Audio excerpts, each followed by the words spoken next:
Praise God. Notes that I shared to you students are actually the notes that I personally compiled, and we were doing a lot of campus ministries.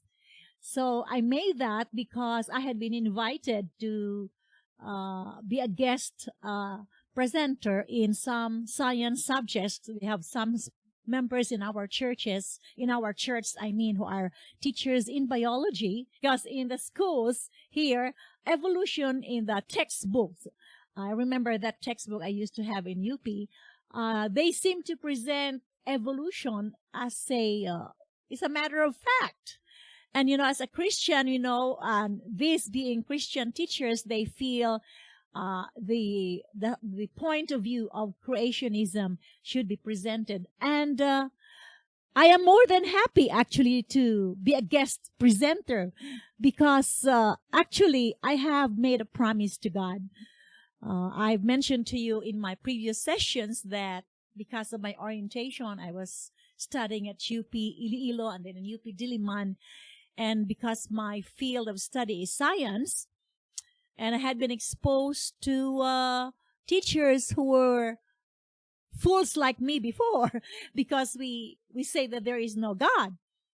And as I testified to you last January 4, 1974, I had an experience with God, and God healed me from my malignant cyst. And that's how I turned to the Lord. And so after that, I finished my chemistry in Central Philippine University and began to teach. But I said, God, I want to make it up to you. If before, I proudly taught evolution, and I thought, as I said, I was smart, but I was actually a big fool.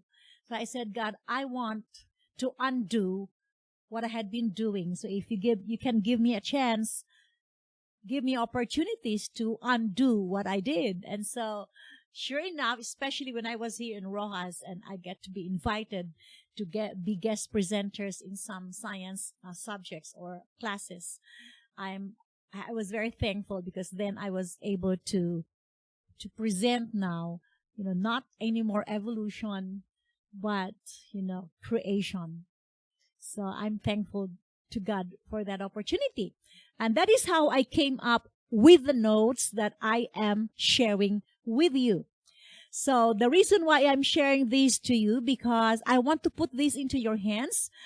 Perhaps some of you are teachers in high schools or elementary, or some of you will be doing campus ministries. And so I'm sharing to you my notes. You can use these notes.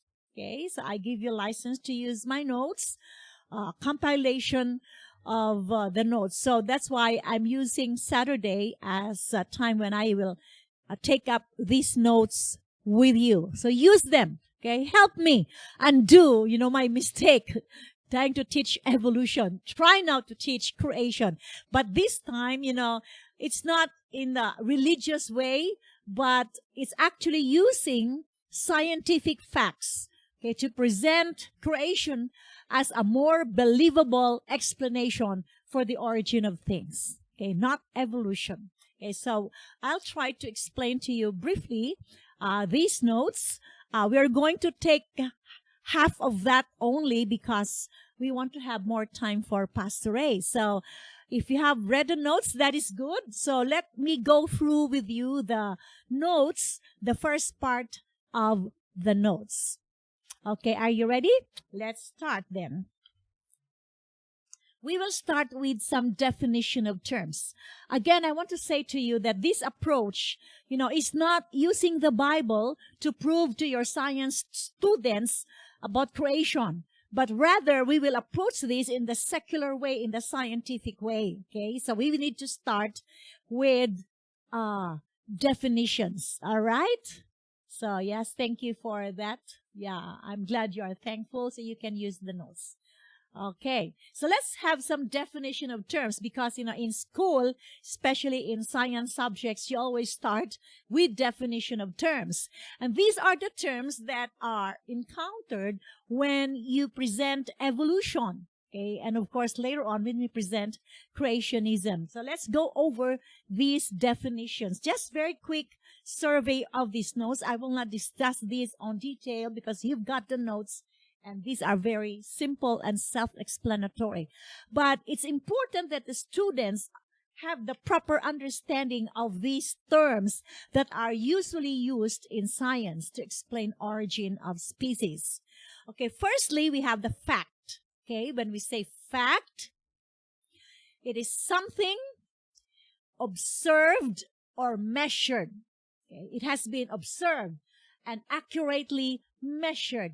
It is an actual event, an occurrence with quality or relation to other facts. So this has been a result actually of experimentation and observation, something observed, okay, and measured and has been established to be true.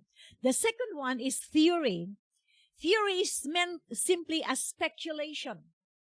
I think, I speculate, I suppose, a mental viewing or a formulation of apparent relationships or underlying principles of some phenomena, but which have not been completely verified. The key word there in science is verified, because a scientific method requires observation and experimentation. Not only once, you do it second time, 3 times, because verification whether what you are studying is really correct or true or not is important. Okay, so theories are assumptions or speculations that have not been verified yet. Okay.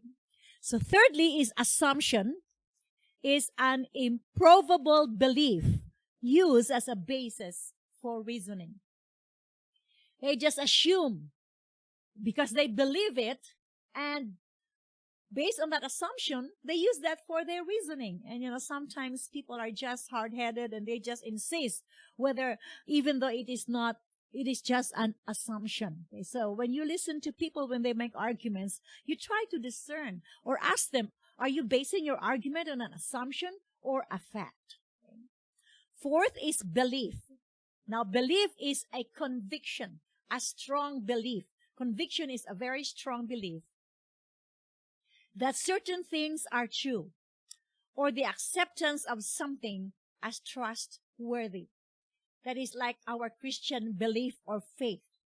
We have that conviction that God truly is God, okay? And He is trustworthy. Okay? We have strong belief. And sometimes that's, where they argue that science and the Bible, and religion contradict with each other. Okay? But you remember we learned that faith, okay? Faith actually is important. By faith, we understand that things, okay, that we see that are visible are made out of things that are invisible by the Creator God. That's our belief. Okay, here's another term, is creationism. A creationist is one who believes in the biblical account of creation. So what are you, a creationist or an evolutionist? Okay. Some people are evolutionists. I am a creationist. Okay? Yeah, you just respond to me in the current chat channel.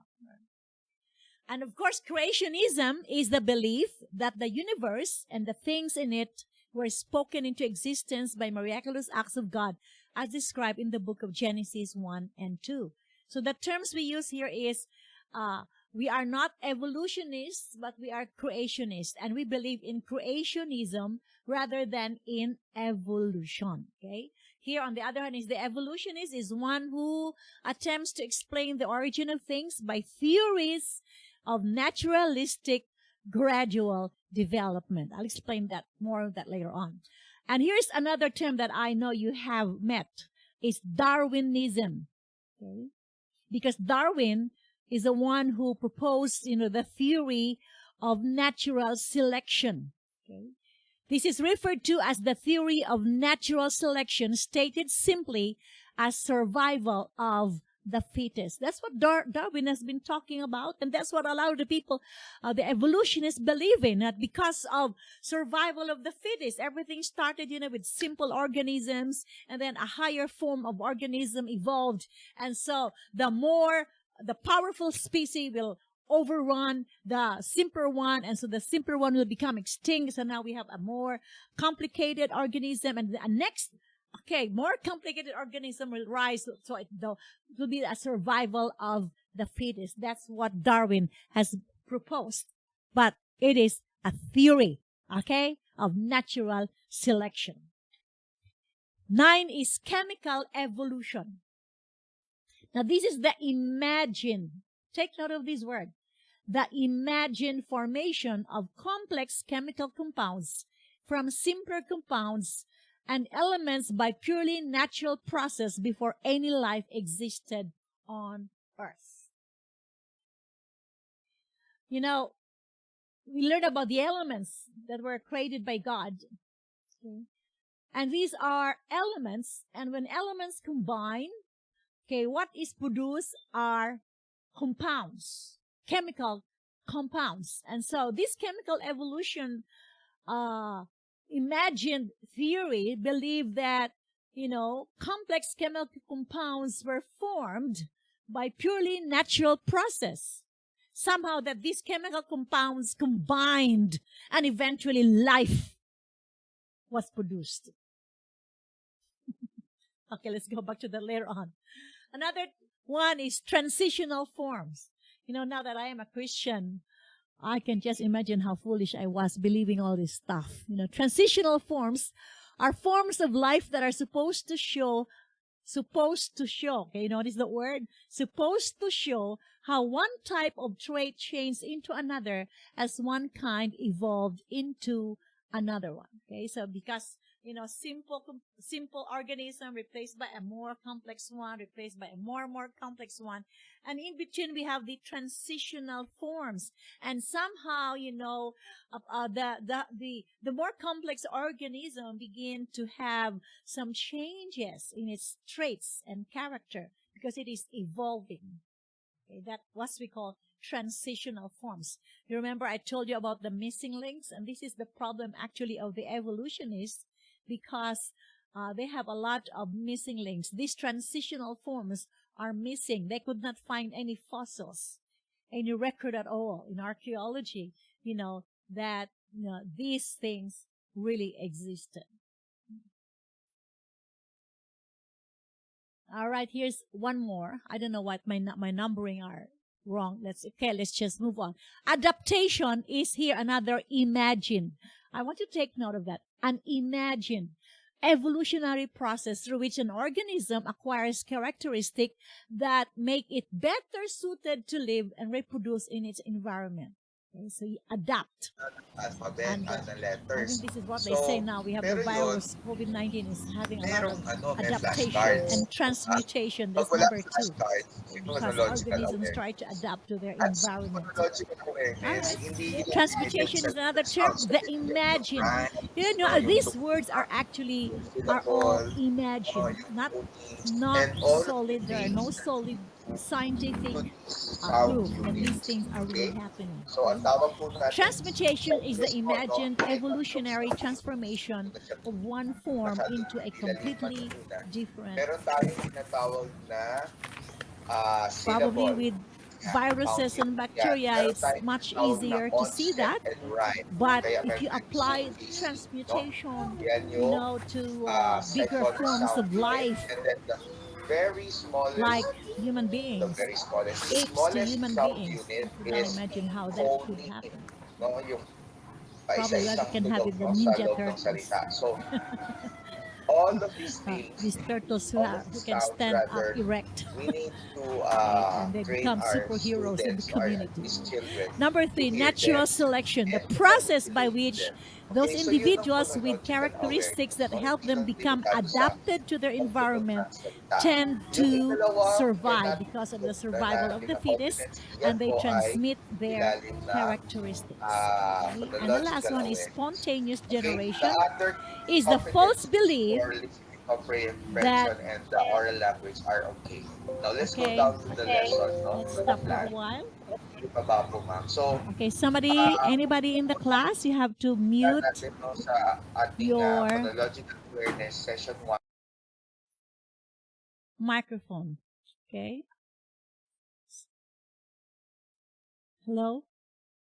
So are we okay now? Somebody must have not muted the microphone.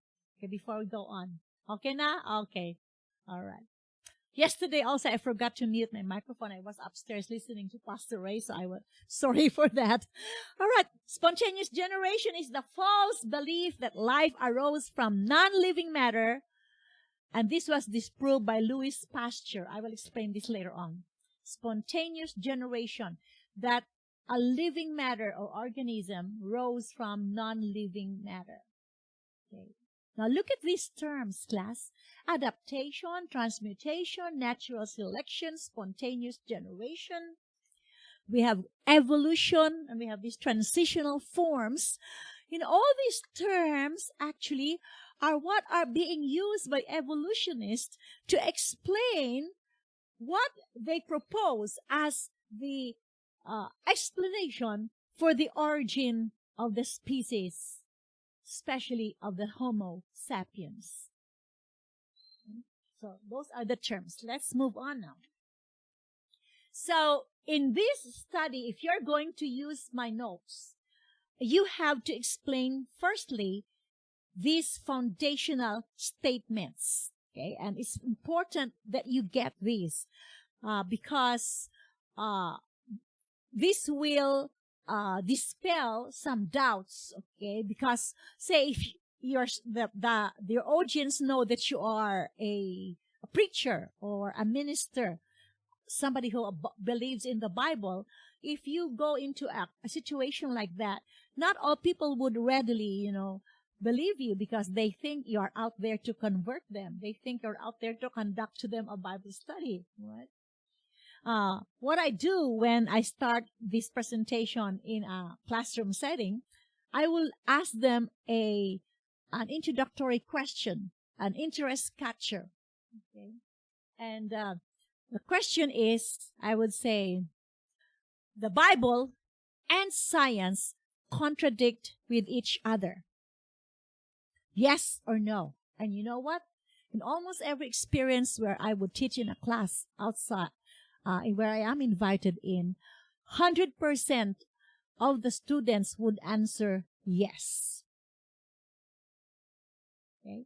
So it's important that you explain these foundational statements because the mindset, okay, of students, if they are not Christians out there in schools, is they have somehow accepted actually the theory of evolution, and somehow they lean towards evolution because they do not believe in the Bible. And so you have to dispel first some of the biases that they have in their minds towards people like us who are Bible believers. Okay, so look at this. So foundational truths.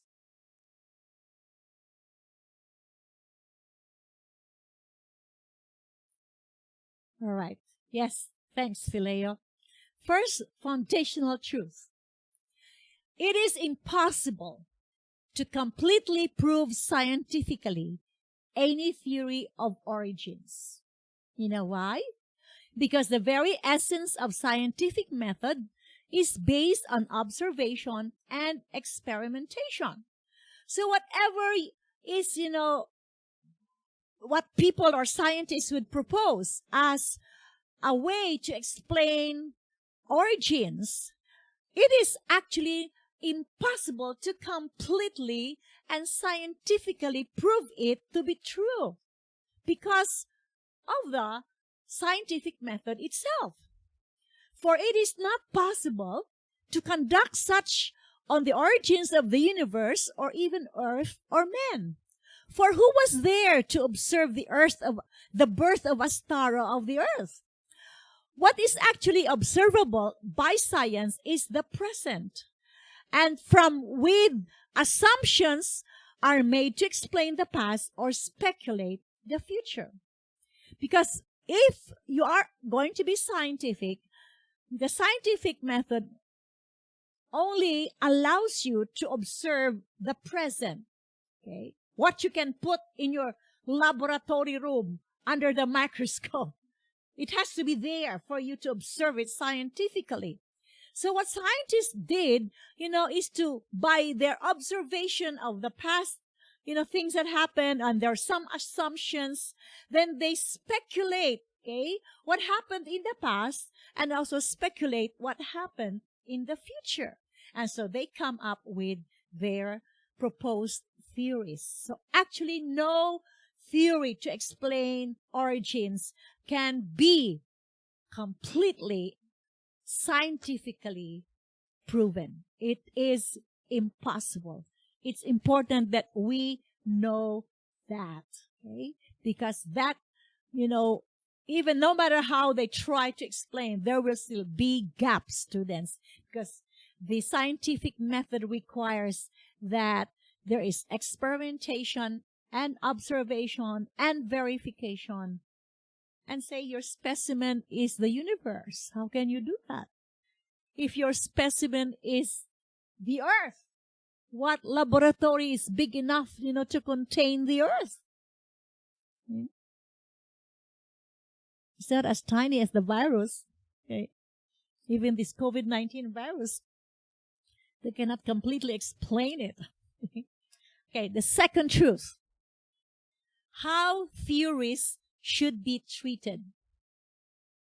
Since theories are not yet proven true, then they should be treated as such, not true theories.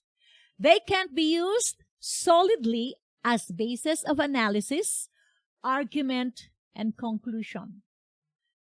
It is sad to note, however, that many science textbooks present only Darwin's theory of evolution to explain the origin of species. And that is why I'm very happy once I got invited in, right? So pure science must be open for verification and not just present one assumption, leaving the students without an alternative. So now, students, you have in your hands a tool that you can use. Okay? If you have children who have biology subjects, one time I have my two grandsons here in high school, and they were having their online classes here in our office, and so I get to hear everything that is being presented by the teacher. One time they were talking about evolution and species. Oh, I really wanted to get and to interfere in the discussion. Now you have this chance, okay? Do it if you have the chance, okay? How theories should be treated. The theory of evolution, treat it as a theory. It is not a fact. Number 3, foundational statement. Here, the Bible and science. Here, the Bible, look at here, is not a science textbook. Okay? But in the Bible are many references to details with scientific significance. The question to be answered is, are the scientific declarations of the Bible contrary or in agreement with proven facts of science? So you get that right. You remember the illustration I gave you about the atom, when God, we're told that, it's by faith we believe that, what we see, okay, were created by God at His command from things that are not visible. And I explained to you about the atom, this very, very small, okay, basic unit comprising the elements. Okay, we would have 108 elements. And you remember I told you how, that even until now, class, the scientists cannot explain. Even when I was still teaching chemistry, we are trying to find explanation, okay? The scientists cannot give an explanation. What is it that holds the particles of the neutron, okay, or the nucleus of the atom? Why are the neutron particles there, are so strongly held together? What is it that holds them together? What is it that makes the neutron of an atom so stable? And if you're going to destroy that or to interfere with that, it would require so much energy, and that volume of energy is equivalent to the energy released when you try, to interfere with that nucleus of an atom. And that is how exactly what the hydrogen and the neutron bombs are. So scientists until now cannot explain that. Who holds these neutron parts, the nucleus of the atom, together? But if we believe and we understand it is God, it is the power of God that holds them together. And you cannot interfere with the creation of God without going against God himself. That is why if man interferes with God's creation, it will be destructive as the hydrogen and the neutron bomb. The scientific details mentioned in the Bible of scientific significance are accurate. Before, men believed that the earth was flat. But the Bible says that God hanged the earth in space. So it's not matter is correct. The Bible is correct. Okay? So the Bible is not a science textbook, but at times when there are details with scientific significance, you'll find out, class, that they are correct scientifically. Why, of course, because science is only studying what God has created. Now, are you understanding this? Okay. Number 3, foundational truth is the element of belief. Because both the theory of evolution and the biblical account of creation can't be verified by experimentation and observation, whichever model of origin you take as your stand requires the element of belief. Belief is your strong belief, what you believe that something is true and it is trustworthy. So, remember I told you that even the evolutionists, they need faith to believe in what they claim. You know why? Because there are so many things that they cannot see, the missing links, because faith is the evidence of things hoped for and the substance of things unseen. And so even the evolutionists need to have belief or faith in what they have not seen, the missing links that they haven't seen yet, while we, is also by faith in this God. So either way of these two major explanations of the origin of species require the element of belief. Sadly, you'll be sad if the evolutionists will have more faith in the missing links than a Christian having faith in God, Creator. Number 5, foundational statement.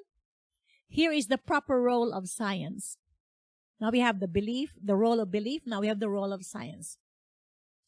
Scientific facts must be used to ascertain which model of origin is more probable, so that the invested faith is intelligent and not blind. Now, in this presentation, we will let scientific facts speak as to which model is more probable, scientific, and believable. Now, this is what I want you to explain to your audience, students. Okay. This study that I am giving you, or this material that I am giving you, is taking this statement or foundational statement into consideration. This presentation is not using Bible, to show which explanation for the origin of things is more believable, but rather we are going to use scientific facts. Scientific facts will be presented so that at the end, your audience will say, I believe in creationism, but not in evolution. And that belief will be backed up by scientific facts. So that is the approach of this study. So this is not to study in detail Darwin's theory of evolution. This is not to use the Bible to prove creation by a creator God, but this is to present scientific findings to show which of the two models correlate much better with pure science. Next Saturday, that is the second part. We will go through some of these major scientific findings, and these are factual scientific findings that points more to creation rather than to evolution. Okay, so you better get this purpose of this study right into the understanding of your audience. So let's just have a view. We have 2 minutes left. Let us define the two views of origin before we go to the next part of our lesson next week. Here is the first one is evolution. Okay, here is the definition. It is an imagined process by which living things form by themselves without a creator and then somehow improve by themselves.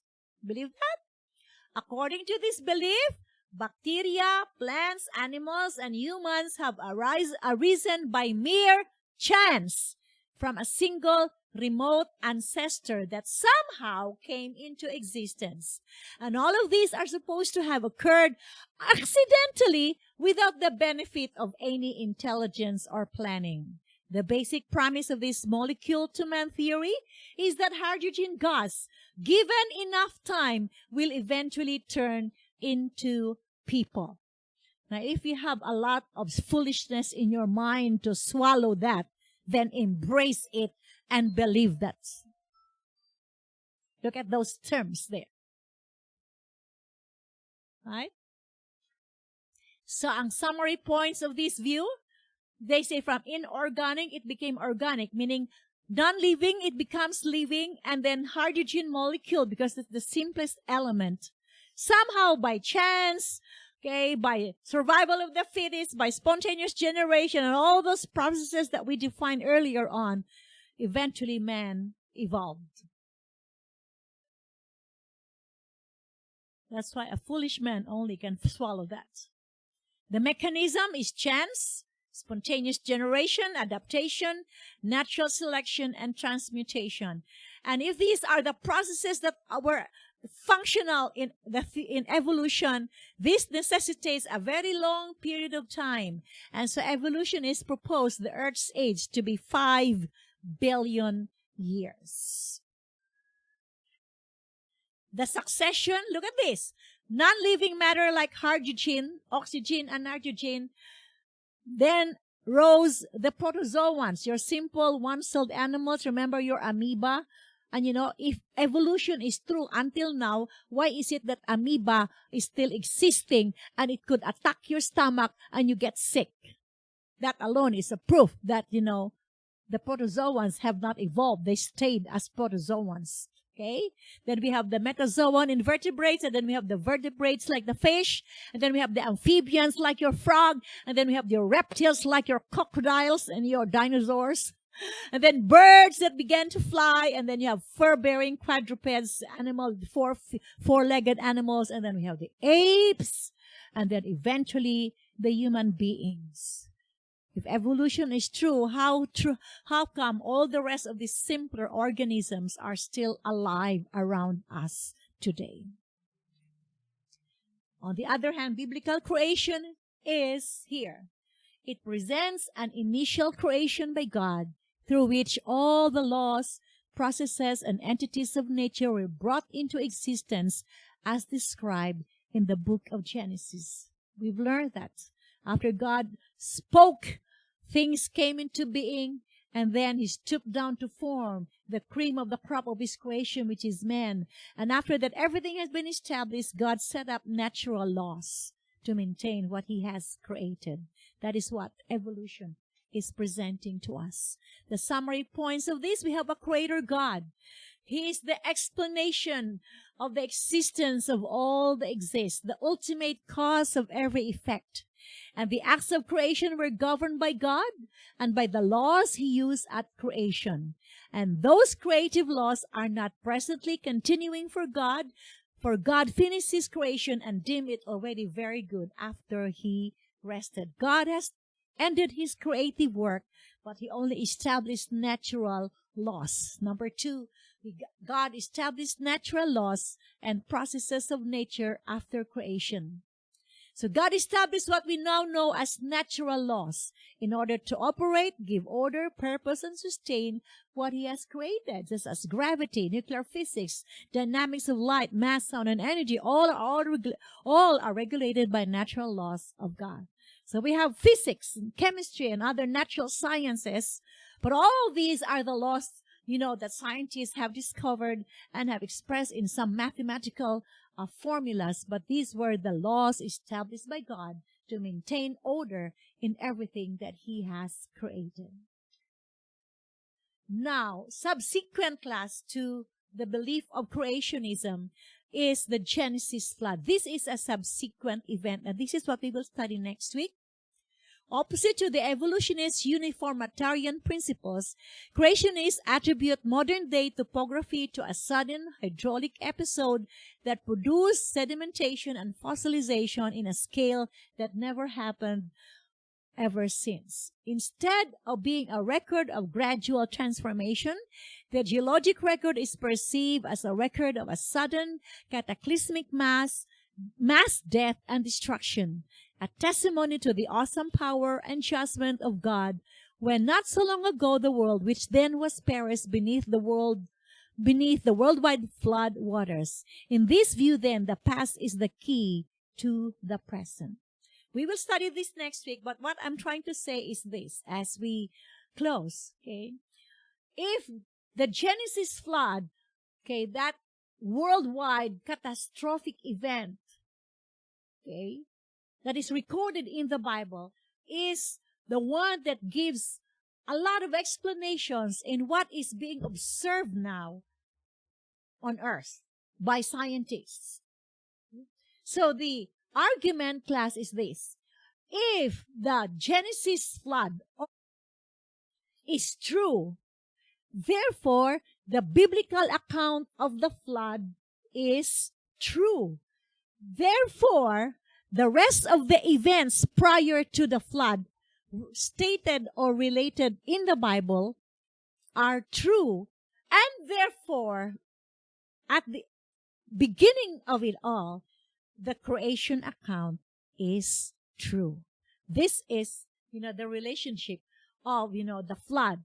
The flood is a true event, and there are so many scientific findings that point to the fact of the flood. And if the flood is true, as narrated in the Bible, then the rest of the events prior to that, back to the creation of the universe, are also true. Okay, so we will go to that next week, the scientific findings, okay, that points to this Genesis flood. As all students, God bless you.